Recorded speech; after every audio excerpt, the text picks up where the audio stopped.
Khalsa, Vaheguru Ji Ki Fateh. I'd be really happy and proud to share some lines about my father Guru Gobind Singh Ji.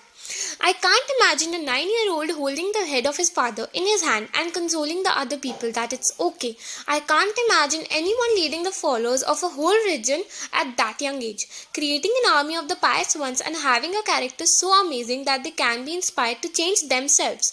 I can't imagine anyone standing on a stage and having the valor to ask the heads of 5 people and expecting them to willingly surrender. After that, have the humility to create a whole new page and revolution and honor them to be the leaders. I can't imagine anyone being in a battlefield knowing his young son is going into the battle the next day and never come back. Put the armor on his teenage son and pat him on his back and say, "May you fight well." To be honest, I can never forget the tears I couldn't control watching that scene in the movie.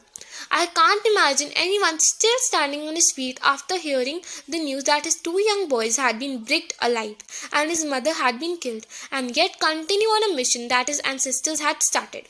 But when I say that I'm in the awe of Guru Gobind Singh Ji, I don't mean you should stop living and owe your life to him. No, I don't think he would have wanted that. He was too generous a person to ever want anybody to stop living for him.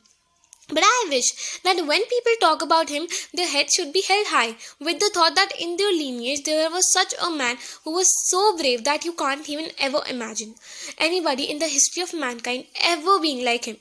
That seems of pride would be good enough for you to be able to carry yourself through this life and say, "I was lucky to be born in the family that had ancestors who were somehow connected to Guru Gobind Singh Ji." It's an honor to even be mentioned that we are the followers of such a brave man, such a visionary, such a father, such a leader, such a